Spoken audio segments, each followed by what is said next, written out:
Hello and welcome to week 27 of the FrankenScrap Crochet Along. And this week we're making the cluster linen stitch, which is also called the cluster moss stitch. So this is a single crochet piece and it's very easy to make this too tight to work in, so make sure you keep your tension loose. And for this piece you'll need to start with the foundation chain of 63. So to start your cluster linen stitch, we're going to be making a single crochet in the 4th chain from your hook. So 1, 2, 3, 4. Okay, and I'm going to mark the turning chain, not the stitch but the actual turning chain itself, so we know where that gap is because we'll need that later. So the one thing I would say about this is make sure your stitches are loose. I'm actually going to make that one again because I don't think it's quite as loose as I wanted, because we're going to be working into the V of the stitch. So single crochet is really easy to make a very tight stitch. You need to try and keep it loose. So after you've made that first single crochet, make another single crochet in the same stitch and just try and keep it loose. Skip the next chain. In the following chain, make another 2 single crochet. 1 and 2. Skip the next stitch and make 2 single crochet in the next one, and you continue this repeat across the row. Skip a stitch, make 2 single crochet in the next stitch until you have 1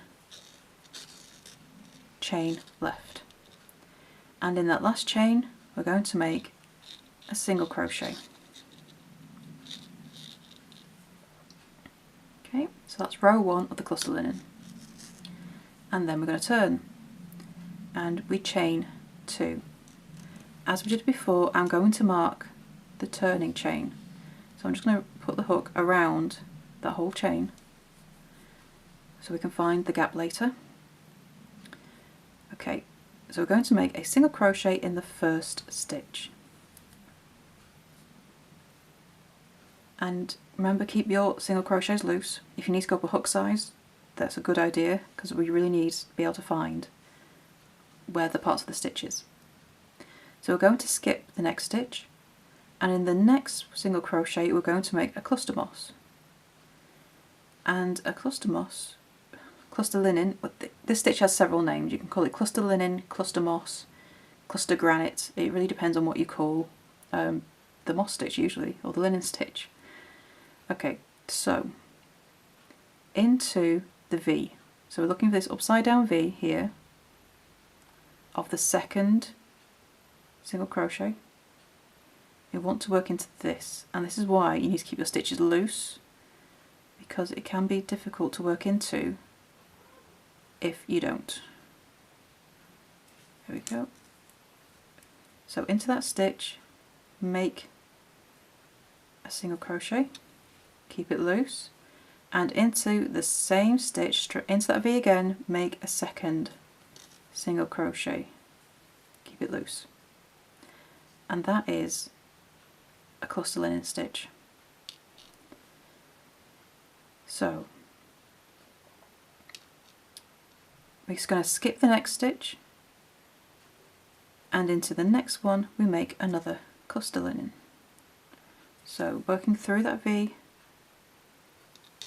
make a single crochet, and then another single crochet into that same stitch, again working into the V. Skip the next stitch, make another cluster linen in the next stitch, working through that V. I'm not going to pretend this is an easy stitch. It can be quite awkward to get into, and it does not look neat what I'm doing right now, but it's actually quite difficult to do this on camera because I can't pull it as close as I'd like. Skip the next stitch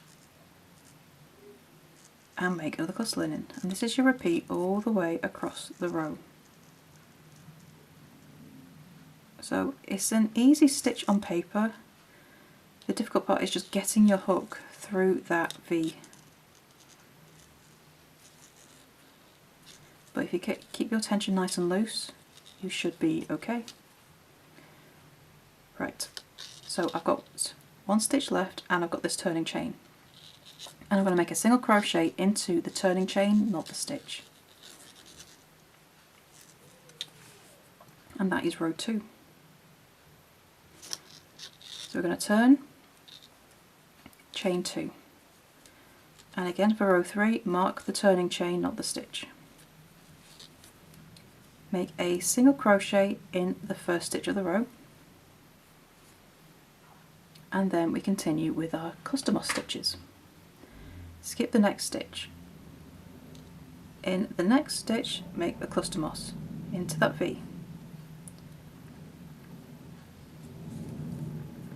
It does seem to get a bit easier from row 3 onwards.